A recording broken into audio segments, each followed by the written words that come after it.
आज हम स्ट्रिंग के कुछ इंपॉर्टेंट फंक्शंस जो हैं लाइब्रेरी फंक्शंस उनको डिस्कस कर लेंगे जो कि जनरली यूज होते हैं। तो जितने भी लाइब्रेरी फंक्शन हैं वो आपकी एक हेडर फाइल है string.h।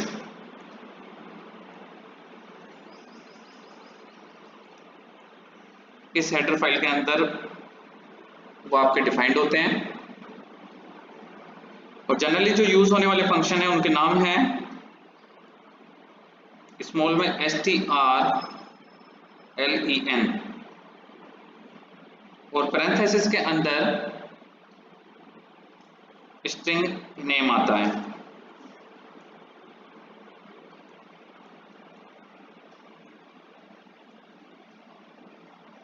तो होता क्या है, ये फंक्शन किस काम आता है? It is used to provide the length of string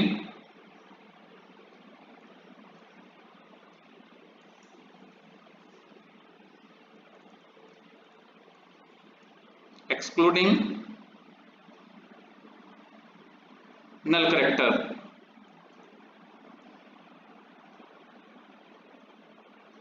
null character को छोड़कर जो स्ट्रिंग की लेंथ होगी ये उसको प्रोवाइड करेगा। अब इसको यूज कैसे करते हैं?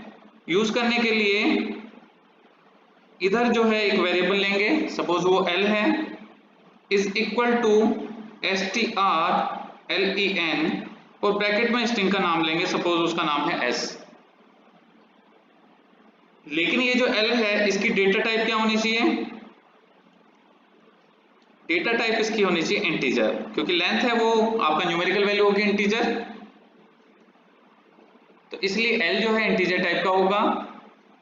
strlen जो है ये फंक्शन का नाम है, s जो है ये आपका उस स्ट्रिंग का नाम है जिसकी लेंथ कैलकुलेट करनी है। तो होता क्या है, जो भी इस स्ट्रिंग के अंदर कंटेंट है उसके कैरेक्टर्स को ये फंक्शन कैलकुलेट करेगा और कैलकुलेट करने के बाद इस l नाम के वेरिएबल में स्टोर करा देगा। जैसे फॉर एग्जांपल s के अंदर जो स्टोर है वो है सपोज a b c /0 और फिर आगे भी इसका कुछ साइज है। तो फिलहाल नल को छोड़कर इसके कैरेक्टर की काउंटिंग कितनी है? 1 2 3। तो यहां से अगर s को हम यहां पास करते हैं तो ये जो वैल्यू है s की, यहां से ये आपका 3 वैल्यू जो है ट्रांसफर होके l में जाकर सेव हो जाएगी। क्लियर? दूसरे फंक्शन जो है वो उसकी हम बात करते हैं strcmp string comparison.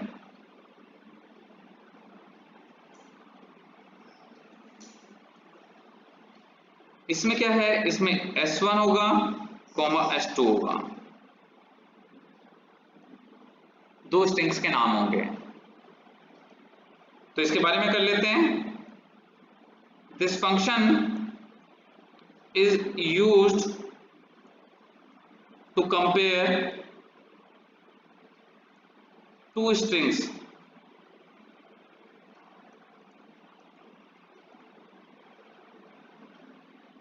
s1 and s2 if the contents of both strings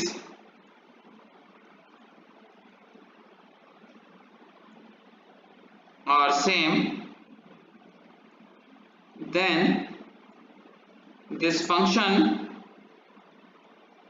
returns 0 value,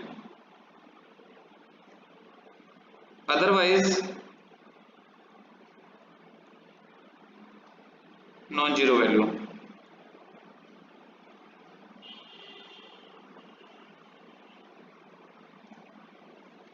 तो देखिए है क्या, इसको यूज कैसे करेंगे? यहां पर भी सपोज आई नाम का एक वेरिएबल होगा, ये भी इसकी डेटा टाइप क्या होगी, इंटीजर डेटा टाइप का ये वेरिएबल होगा। यहां पर हम फंक्शन को यूज करेंगे strcmp s1, s2, ये दो स्ट्रिंग्स के नाम होंगे। अब क्या है, अगर s1 और s2 स्ट्रिंग के अंदर का डेटा सेम है तो ये फंक्शन यहां से रिटर्न करता है इसमें 0 वैल्यू, अदरवाइज ये करेगा नॉन जीरो वैल्यू। ये नॉन जीरो वैल्यू क्या होगी, ये बेसिकली जहां पर कैरेक्टर्स का डिफरेंस आया है जो कि सेम नहीं है, उनकी एसकाई वैल्यू का डिफरेंस होता है। जैसे फॉर एग्जांपल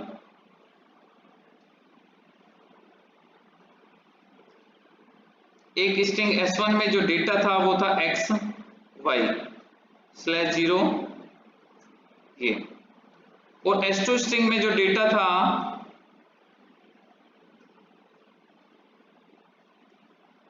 वो क्या था, वो भी सेम था xy/0, बस इसका साइज डिफरेंट था।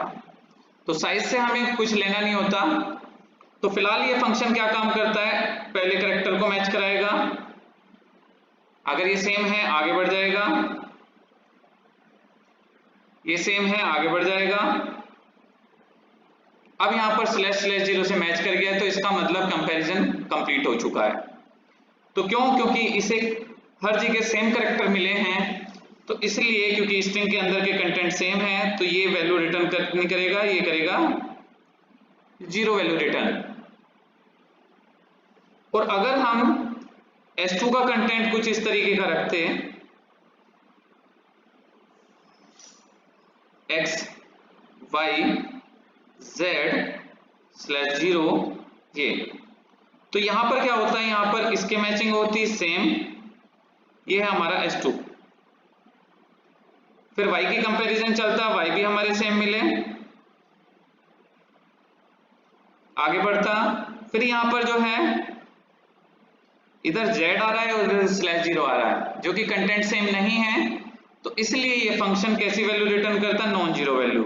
और नॉन जीरो वैल्यू में क्या होता, z की जो एसकाई वैल्यू है माइनस /0 की जो एसकाई वैल्यू है, उनका आपका डिफरेंस जो है ट्रांसफर किस में होता है, इस i नाम के वेरिएबल में यहां से।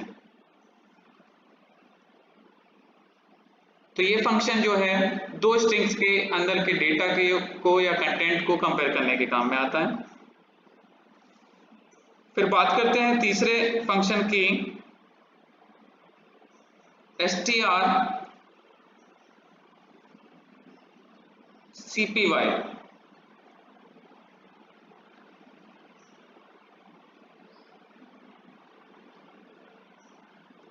यहां पर भी s1, s2 दो स्ट्रिंग्स होती हैं, लेकिन इसमें रिटर्न टाइप जो है यहां पर इधर जो होगी रिटर्न टाइप यहां क्रॉस होगी, कुछ नहीं होगा यहां पर।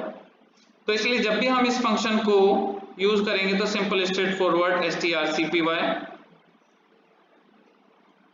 s1, s2 ऐसे ही यूज करेंगे, इधर की तरफ कुछ नहीं होगा, कोई वेरिएबल नहीं होगा। तो ये फंक्शन काम क्या करता है, it copies the content of s2 into s1।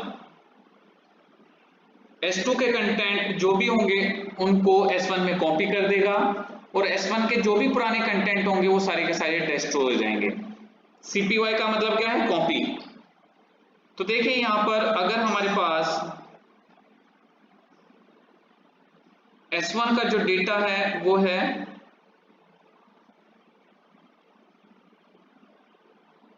ab/0,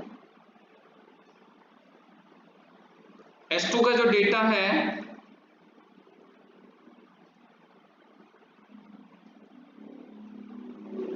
वो है xyz/0। तो होगा क्या, इस s2 का डेटा s1 में कॉपी हो जाएगा। तो कॉपी कैसे होगा, ये x इस b में जाएगा तो इसके डेटा को ओवरराइट करके क्या कर देगा, इसको x कर देगा। इसी तरीके से ये y जो है इसमें जाएगा तो इसको b को खत्म करके क्या कर देगा, डेटा y। इसी तरीके से ये z जो है /0 पर जाएगा तो इसको खत्म करके क्या कर देगा, इसको z कर देगा। फिर इसके बाद ये /0 यहां पर जाएगा और यहां पर /0 को कॉपी कर देगा तो /0 यहां पर आ जाएगा। तो जब ये ऑपरेशन हमारा अप्लाई होगा तो S1 के अंदर जो कंटेंट होंगे वो सेम कंटेंट होंगे जो S2 के होंगे, x y z /0 और उसका साइज कितना था, एक स्पेस और था।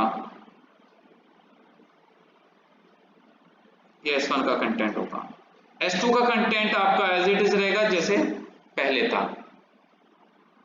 लेकिन यहां पर इस चीज का जरूर ध्यान रखना है कि जब हम S2 का कंटेंट S1 में प्लेस करने जा रहे हैं तो S1 का साइज इतना सफिशिएंट होना चाहिए कि जो वो S2 को अपने अंदर अकोमोडेट कर सके। अगर साइज छोटा होगा तो वो S2 को अकोमोडेट नहीं कर पाएगा तो रिजल्ट जो है एररनियस रिजल्ट आएगा, एररफुल रिजल्ट रहेगा।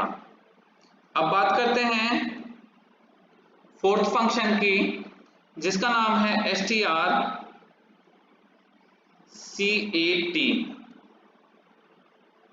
ये सब कंटिन्यूएशन में है और स्मॉल केस लेटर में आएगा S1, S2।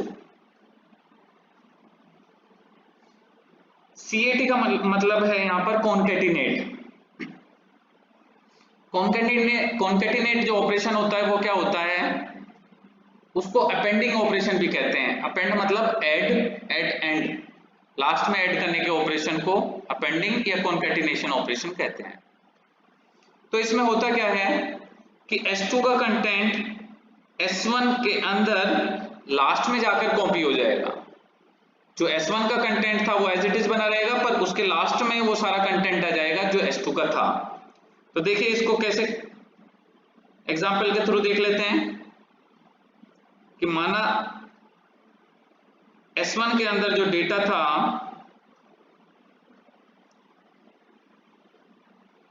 वो था AB /0 और S2 के अंदर जो डेटा है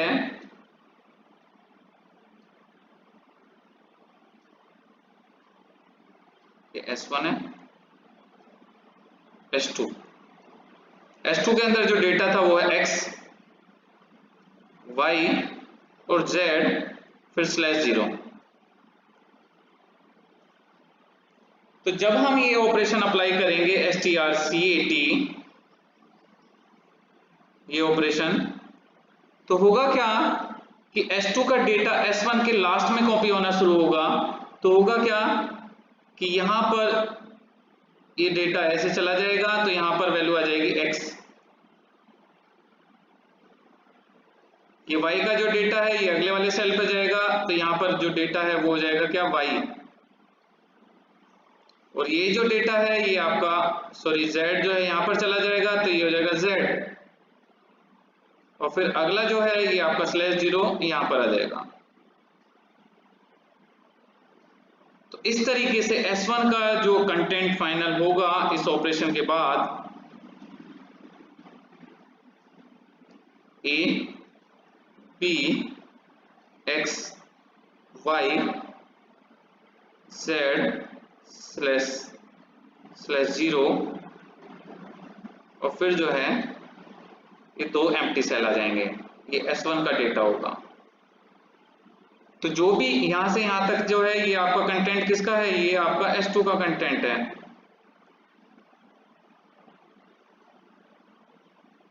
यहां तक तो इस तरीके से S2 का डेटा S1 में लास्ट में जाकर ऐड हुआ और यही ऑपरेशन आपका कॉन्केटिनेशन ऑपरेशन कहलाता है।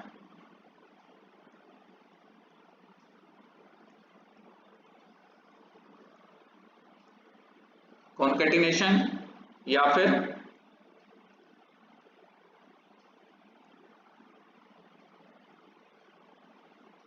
Appending operation. ओके